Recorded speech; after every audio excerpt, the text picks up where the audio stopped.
오세훈, 한동훈, 이준석 이 세 명의 경쟁이 본격화된다고 그러겠죠. 삼국지 비슷하게 진행될 것 같습니다. 당장 단기 승부와 장기 승부 뭐 다 떠나서 누가 좀 제일 그래도 보수 재건에 깃발을 들 가능성이 높아 보이시나요? 한동훈이죠. 비상계엄과 관련해서 한동훈 대표는 한 번도 흔들린 적이 없어요. 오세훈 시장도 약간의 그 강성보수를 의식해서 좀 오락가락하고, 이준석 의원도 장점이 있지만은 이준석 의원은 안티가 너무 강하다. 제가 보기에는 보수 재건에 가장 앞장설 수 있는 사람은 한동훈 의원이 가장 최적이다.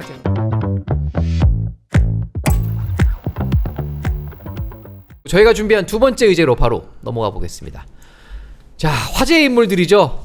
죽다 살아난 오세훈 서울시장, 그리고 무소속 한동훈 부산 북갑 초선 의원, 여기에 개혁신당 이준석 대표까지 이 세 명이서 보수 차기 주자를 누가 차지하느냐를 놓고 지금 관심이 집중되고 있습니다.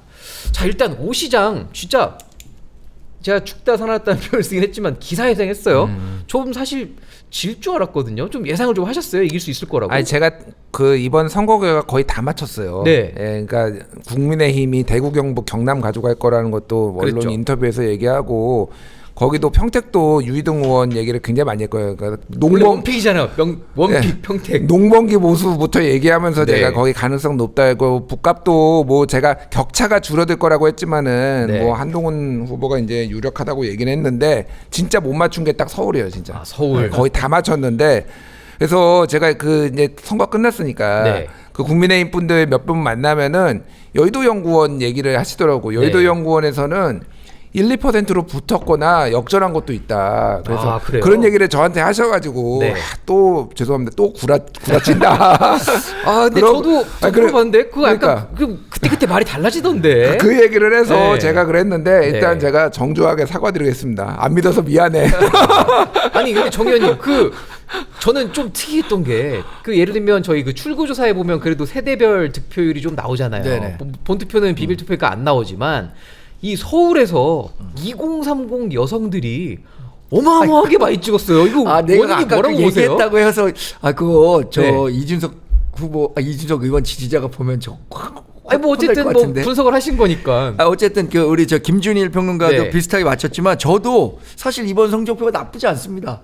저도 그 TK 다 이기고 PK도 이겼잖아요. 경남이라고 제가 딱 얘기하지 못했지만 네. 부울경 중에 한 곳은 이긴다. 그러니까요. 했는데 여하튼 경남에서 네. 이겼고, 서울은 저도 당연히 모든 사람들이 예상한 것처럼 열심히 따라간 건 맞는데, 그것을 추월할 정도의 그 방. 지지율을 골든 기록했느냐, 그건 어려웠다고 본다. 그러니까요. 이렇게 예상했는데 역전한 거고, 한동훈 의원은 전 뭐 당연히 한동훈 의원이 된다고. 근데 출구조사 때는 또 지는 걸로 나왔었잖아요. 한동훈 의원도. 한동훈 의원 출구조사 지는 걸로 나왔지만, 저는 이거 출구조사가 그때 딱 보니까 네.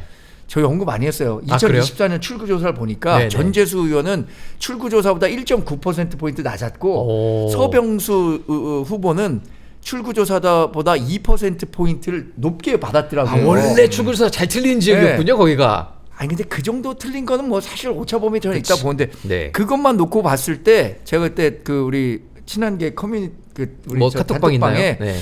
그게 얘기했어요. 2024년에도 전재수 의원은 출구조사보다 낮았고 서병수 의원은 출구조사보다 올랐기 때문에 박빙으로라도 이거 이긴다라고 네. 말씀을 드렸었고, 처음에 사전투표 막 개봉되고 이럴 때만 하더라도 뭐 저랑 선거 방송하는 민주당 패널들이 막 신나갖고 박수치고 있더라고요. 그때 방송하셨잖아요. 생방송. 근데 네.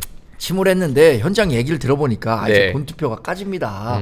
이런 얘기했기 때문에 저는 어떤 식으로든 한동훈 후보가 이길 거라고 예상을 했어요. 네. 근데 이준석 의원과 관련한 얘기를 왜 제가 말씀드렸냐면, 네.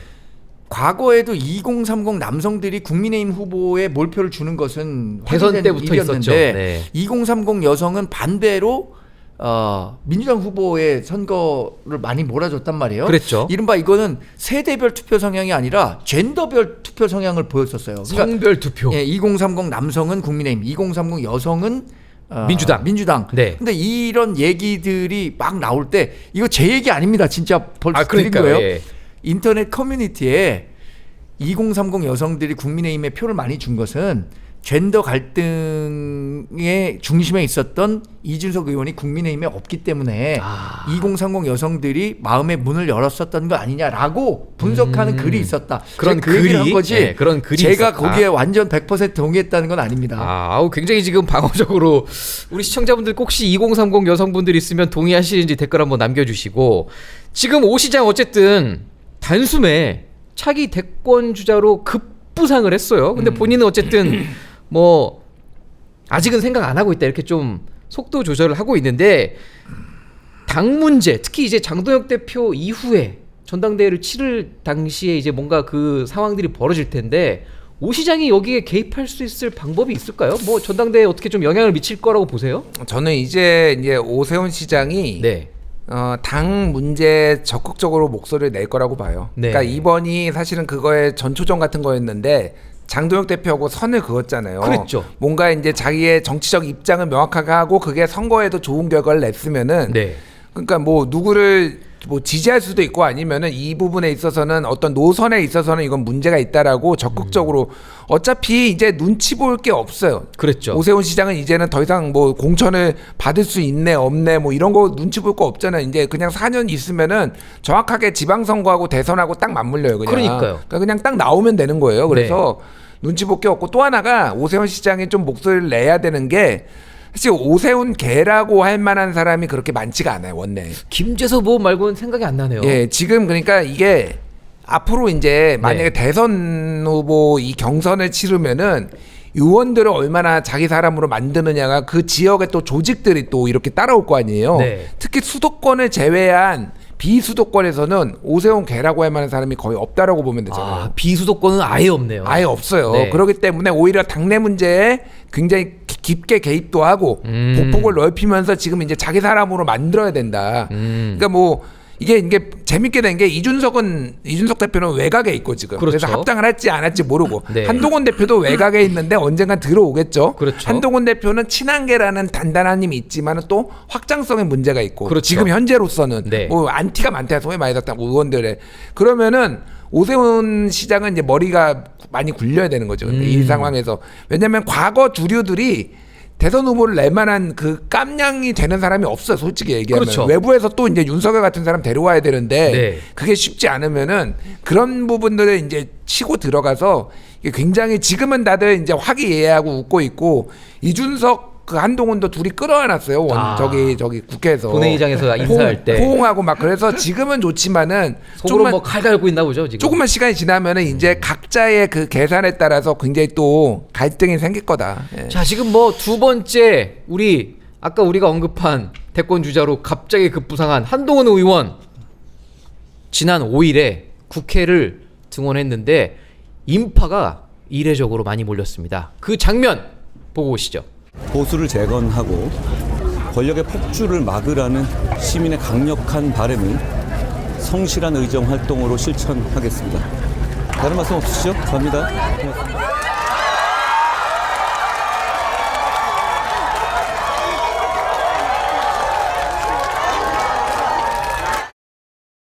많이 보던 분이 저기 계셨네요. 정 의원님. 아니 악수도 저렇게 하셨네요? 카메라에 많이 잡힐 줄 몰랐는데 저희가 좀 신경 써서 준비했습니다. 감사합니다. 저는 뭐 한동훈 의원이 네. 정치적으로 재기하기를 기대했고 응원했던 사람이니까 네. 당선됐고 마침 또 시간이 허락해서 이렇게 악수도 하시고. 축하 인사를 전하려 갔는데 네. 아까 얘기하신 것처럼 진짜 보수 내에 이제 재편이 이루어지는데 보수 내에 장동혁 대표는 제가 생각하기에 설 자리가 계속 줄어들 수밖에 없을 것 같고 네. 오세훈, 한동훈, 이준석 이 세 명의 경쟁이 본격화된다고 봐요. 그러겠죠. 이거 그 삼국지 비슷하게 진행될 것 같습니다. 삼국지인가요? 거기가 누가 조조인가요? 위촉 오라고 있잖아요. 네. 삼국을 통일한 사람은 그 조조예요. 어쨌든 어쨌든 조조죠. 뭐 우리가 한국인 독자 관점에서 본다면은 뭐 유비일 유비일 수도 있지만. 한 사람이 많지만, 네. 근데 전반적인 제가 전국적인 세 사람의 지지도의 총합 뭐 이런 것들 이거 저 내피셜이니까 아 그럼요. 그냥 개인적인 알아서 하십시오. 논평이니까요. 예. 그 삼국지에서도 가장 그 국력이 셌던 곳은 위나라입니다. 그렇죠. 조조가 이끌었던. 그리고 그 위나라에 대항하기 위해서 촉과 촉과 오가. 오는 동맹을 그랬죠. 맺어요. 그럼 지금 저는 전반적인 상황을 봤을 때 이 이준석 후보가 오나라 수준의 국력을 갖고 있다고 생각합니다. 촉은 이제 오세훈 후보 정도. 아, 촉이 근데 오세훈인가요? 오세훈 후보와 네. 이준석 후보, 오세훈 시장과 이준석 의원은 상당히 친해요. 그래서 여기는 예전에 선거도 같이 했었죠. 물리적 네. 화학적 결합이 좀 가능한 수준이야. 네. 근데 지금 한동훈 대표와는 두 사람이 연합전선을 써서 이렇게 좀 막을 수도 있는 상황인데 네. 이 압도적인 국력의 차이로 어쨌든 위나라가 이 삼국을 통일하거든요. 네. 아 너무 좀 지금 약간 좀 편파적인 좀 한동훈으로 가는 느낌인데 유리한가? 저는 위가 네. 오세훈 시장일 줄 알았어요. 어쨌든 국민의힘이 세력이 제일 크니까. 아 지금 아직 국민의힘에 있으니까. 그러니까요. 아 저는 그 개인적 팬덤이랑 이번에 그 여기는 여론조사 조금 쉽게 인용해도 네, 되잖아요. 네, 네. 물론 천지일보라는 네. 그 약간 극우 성향의 뭐 매체가 선거는 한 끝났으니까요. 건데 예. 거기 차세대 뭐 리더 이렇게 하면 네. 한동훈 후보가 이번 선거를 거치면서 굉장히 큰 폭으로 지지율을 올렸습니다. 아, 대략 그래요? 한 15% 정도 돼요. 차기 주자. 저는 차기 주자 과거에도 선거. 한번 얘기 들었었어요. 예. 한동훈 후보가 이렇게 야인으로 있을 때도 대략 한 15%에서 20% 정도는 한동훈 후보를 지지하는 목소리가 분명히 있다 이렇게 얘기를 드렸었는데 그런 정도 상황인 것 같아요. 저의 생각이니까. 네. 뭐 아 근데 난 짧게 네. 어 길게 하셔도 돼요. 냉정하게 보면은 네. 장동혁 대표를 빼고 얘기하는 거는 말이 안 돼요. 지금. 여기 한 명 더 추가해야 된다. 그러니까 사실은 삼국지가 아니라 사국지가 맞고 네. 장동혁 대표가 여러모로 그 노선이나 이게 또 당내에서도 반발도 있고 그렇지만은 네. 현실적으로 지금 만약에 당대표 선거한다 그러면은 장동혁이 다시 당선될 가능성 좀 배제할 수 없다고 봅니다. 그 정도로 그 강경 보수의 이 희게 이제 당원들이 그런 성향이 많은 분들이 있기 때문에 네. 실제 장동혁 대표까지 포함해서 그분이 이제 뭐 앞으로 어떻게 될지 계속 당대표를 할지 또 한 번 더 출마할 거예요. 제가 장담하는데 장동혁 대표 또 출마하려고 할 겁니다. 다음 당대표. 전당대회 네, 다음 전당대회 또 출마하려고 할 거예요. 그래서 여기가 사국지 형태가 될 가능성 사국지가 될 것이다. 근데 우리 김준일 평론가 네. 그 2024 2024? 아니었죠. 장동혁 대표가 당대표 됐던 당대표가 전당대회. 됐었을 때 네. 황교안 장동혁의 평행이론 이거 글 제가 재밌게 잘 읽었거든요. 예. 그러면 황교안 당 대표는 여하튼 지금 굉장히 소멸할 단계에 있잖아요. 뭐 그렇죠. 지금 꺼져가는 그거에 대해서 분인데. 어떻게 생각하세요?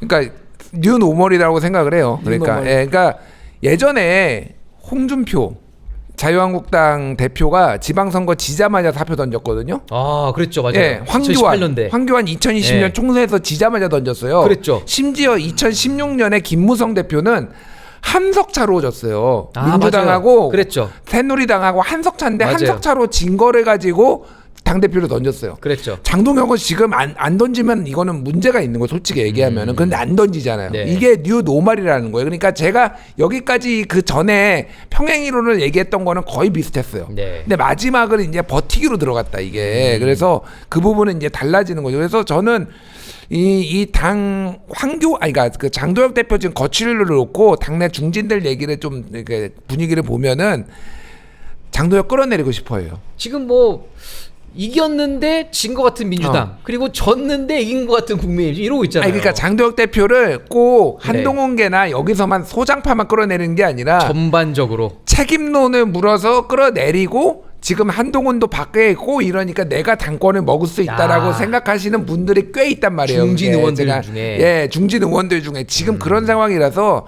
장동혁 대표가 버티지 못할 수도 있는데 반드시 그게 당에 혁신하고 가는 건 아니다. 예. 아까 저희 정 의원께서 말씀하신 여론조사 데이터를 찾아보니까 이게 1일이랑 2일 선거 전이네요. 만 18세 이상 1000명을 대상으로 차기 대선 후보 적합도를 조사했더니 한동훈 당신 후보였겠지만 지금은 의원이 13.8%, 강훈식 비서실장 11.5%, 조국 당시엔 대표였지만 지금은 전 대표 11.4%, 그리고 장동혁 10%, 김민석 총리 9.8%. 오세훈 시장은 없어요. 없었죠. 예, 이름이 예. 없네요. 아, 이게 좀 신기한 조사네요. 근데 참 혹시 예. 어제 악수하시면서 넥타이 보셨어요? 넥타이가 넥타이, 좀 예, 눈에 예. 들어오던데 그 넥타이가 무슨 넥타이죠? 그 훈민정음 넥타이라고 네. 유명한 것 같아요. 법무부 지금 장관 저 사진에 있는 저 취임 때 넥타이. 또 비대위원장 취임 때 이번에 국회의원 등원할 때 똑같이 그 훈민정음 넥타이를 맸다고 하는데 이게 시중 가격이 뭐 9,000원밖에 안 한다죠? 아 그래요? 저는 몰라요. 전 나중에 얘기 들으면 아니 9,000원짜리 넥타이도 있나? 이런 생각했는데 오. 하여튼 그 정도로 이렇게 저렴한 거라고 하고 훈민정음이라고 해서 본인의 좀 의미를 좀 다지는 차원인 것 같아요. 그 뭐 지금 한동훈 지지자들 사이에서는 그 무슨 표차가 무슨 뭐 조선시대 건국시 뭐 연돈이 1392. 어쩌니 하면서 지금 뭐 난리가 났어요 지금. 1392 조선 건국일 예 건국해 예 지금 어쨌든 친한계라고 하는 의원들 그리고 원내에 있었던 좀 중립지대에 있었던 의원들 조금 아무래도 어느 쪽으로 이제 이동할지 관심이 커지는데 또 눈에 띄는 장면이 하나 있었어요. 그 김의원의 원픽 유의동 의원 사실 수도권 4선이잖아요. 네, 사선 지금 저렇게 만나서 아주 반갑게 포옹을 했습니다. 김 의원이 보셨을 땐 한동훈 의원과 유의동 의원의 시너지 아니면 뭔가 결합 가능성 뭐 이런 게 좀 보이나요? 그런 걸 혹시 얘기를 좀 아니, 들어보신 게 있나요? 기본적으로 유이동 의원이 이제 유승민계로 분류가 그렇죠. 됐고 네. 하지만은 한동훈 당대표 때 여의도 연구원장을 했고 뭐 그때 인연이 있네요. 예 이런 상황이에요. 그래서 네. 크게 보면은 범 친한계 정도로 보면 될 것 같아요. 그리고 지금 또 특징이 가장 보궐선거에서 가장 주목을 많이 받은 두 군데에서 그랬죠. 생존을 했는데 둘 다 장동혁이 떨어뜨리려고 했거나 장동혁이 무관심했거나 장동혁이 소위 말해서 안 묻은 사람들이 지금 그러네. 이렇게 들어온 거잖아요. 그러니까 네. 같이 할 수 있는 게 굉장히 많죠. 그래서 어쨌든 당내 개혁파의 목소리로서 지금은 뭐 같이 협력할 일이 많은 것 같아요. 예. 자, 근데 또 한 명 저희가 준비한 이준석 대표도 사실 있죠. 본회의장에서 어제 만나서 환하게 웃으면서 악수도 하고 포옹도 했다고. 자, 그런데 이준석 대표 지금 국민의힘 개혁신당이 지금 너무 저조한 성적표를 거뒀잖아요. 이번에 개혁신당 상당히 내상이 있었을 것 같아요. 타격이 클 텐데 앞으로 뭐 국민의힘이랑 좀 어떻게 합당 논의, 뭔가 그런 연대 논의 이런 게 있을 가능성이 있을까요? 당장 선거는 없지만. 저는 줄곧 개혁신당이 네. 굉장히 많이 우측으로 가 있는 국민의힘을 왼쪽으로 끌어당기는 네. 역할을 당 내에서 해줄 것을 요구했고 그런 식의 가능성을 현실로 만들어야 한다고 생각합니다. 네. 그러니까 지금 아까 얘기하신 것처럼 장동혁 대표가 또 당대표 선거 나가면 당대표 당선될 수도 있다라고 할 정도로 국민의힘 당원이 지금 100만 명이 넘었다고 하지만 이른바 강경 보수 짠물 당원들이 중심이다. 이런 짠물 평가 당원. 받고 있잖아요. 네. 그런데 개혁신당에 지금 이번 선거 치르면서 당원이 2만 명 늘었다 그래서 한 15만 명 가까이 된다고 하는 것 같아요. 네. 그런 정도의 사람들이 중도 보수 정당 체제에서 거기서 노선 경쟁을 하면 될 것 같고 이준석 대표도 실리적으로 봤을 때 2028년 선거에 개혁신당 이름으로 화성 본인의 지역구에 나가서 당선될 수 있겠습니까? 어려웠겠죠. 저는 어렵다. 아니 거의 불가능한 네, 그랬죠. 수준까지 갈 거라고 봐요. 2028년에 만약에 이 체제에서 3당 후보로 본인 지역구에 나온다. 쉽지 않죠. 2024년엔 가능했어요. 왜냐? 그렇죠. 윤석열 전 대통령에 대한 심판 성격을 그쪽에서 있었기 때문에. 이준석 후보에게 투영했기 그랬죠. 때문에 그러면 2028년 총선을 앞두고는 어떤 식으로는 중도 보수 진영의 개편은 불가피합니다. 네. 저는 우리 그 국민의힘 당내에서도 그런 변화 목소리가 나올 거고 개혁신당 내에서도 이제 국민의힘에 들어가서 호랑이를 잡으려면 호랑이 굴에 들어가야 된다고 김영삼 전 대통령이 얘기했던 거 아니에요? 이준석 대표도 그런 마음으로 국민의힘에 와서 일단 들어가야 된다. 국민의힘을 왼쪽으로 끌어당겨서 원내 1정당도 되고 2030년 정권 창출도 만들 수 있는 그런 역할을 해주길 기대하고 있습니다. 그럼 아까 좀 살짝 정답을 내비치신 것 같긴 한데 네. 보수 삼국지의 최종 승자 누구로 예상하시나요? 뭐 지금 좀 이르긴 아니 하지만. 저는 제가 한동훈 객관적으로? 의원이 야인으로 있을 때 많은 사람들이 저한테 야 한동훈 끝났어. 정 대변인도 뭐 좀 딴 데 차려봐. 다른 해봐. 다른 줄 이렇게 잡아. 했는데 전 이렇게 명확히 말씀드렸어요. 제가 생각하는 정치가 중도로 가야 된다. 우리 그 국민의힘은 적어도. 네. 근데 그 중심에 한동훈 의원이 있고 적어도 2030년 대선 후보에 국민의힘의 한동훈 의원이 대선 후보가 될 가능성을 30-40% 정도로 본다. 그런데 어떤 다른 사람의 이름을 대도 그 정도의 확률로 대선 후보 될 사람을 찾지 못하겠다. 이렇게 얘기했거든요. 김 의원님이 보셨을 때 김 의원님은 사국지로 표현하셨는데 예. 당장 단기 승부와 장기 승부 뭐 다 떠나서 누가 좀 제일 그래도 보수 재건에 깃발을 들 가능성이 높아 보이시나요? 한동훈이죠. 아 그런가요? 네, 한동훈이죠. 너무 고민도 없이 바로 이렇게 말씀하시는 게 아니 뭐 저희 시청자를 너무 의식하신.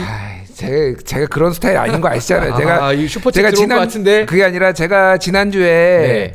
이거 한동훈 그 여론조사 과표 집대의 가능성이 그렇죠. 있어서 격전으로 갈 거라고 네네네. 했는데 그대로 갔잖아요. 1.7% 9% 차이 그래요. 나던 것도 기억나네요. 그 욕 엄청 먹었잖아요. 저는 그러니까 사실 제가 생각하기에 사실이 아닌 거는 얘기 안 해. 제가 생각하기에 맞는 얘기만 하니까 뭐 객관적인 네. 논평. 자, 한동훈이 어쨌든 한동훈 대표가 가장 상징성이 있는 거는 제가 보기에는 이 비상계엄과 관련해서 한동훈 대표는 한 번도 흔들린 적이 없어요. 오세훈 시장도 약간의 그 강성보수를 의식해서 좀 오락가락하고 오세훈은 네. 또 오세훈의 장점이 있고 뭐 이런 것도 그렇죠. 있잖아요. 네. 그리고 이준석 의원도 장점이 있지만은 이준석 의원은 안티가 너무 강하다 제가 보기에는. 그렇죠. 뭐 이런저런 얘기했을 때 보수 재건에 가장 앞장설 수 있는 사람은 모두가 앞장서겠지만은 한동훈 의원이 가장 최적이다. 제가 개인적으로 그렇게 봐요. 제가 아까 이준석 대표와 한동훈 의원이 포옹을 했다 그랬는데 우리 시청자 댓글에서 팩트 지적을 체크해 해주셨어요. 유이동 포옹 안 아니야? 했다. 예, 죄송합니다. 포옹 안 했습니다. 제가 죄송합니다. 근데 제가 짧게 지금 다른 분들이 예. 포옹을 했다고 하는 사람들도 그래요? 있더라고요. 뭐 카메라 안 그래서 잡혔으니까 뭐 안 모를 수도 잡혔을지도 있죠. 모르겠어요. 근데 지금 또 관심이 있는 게 상임이에요. 상임이.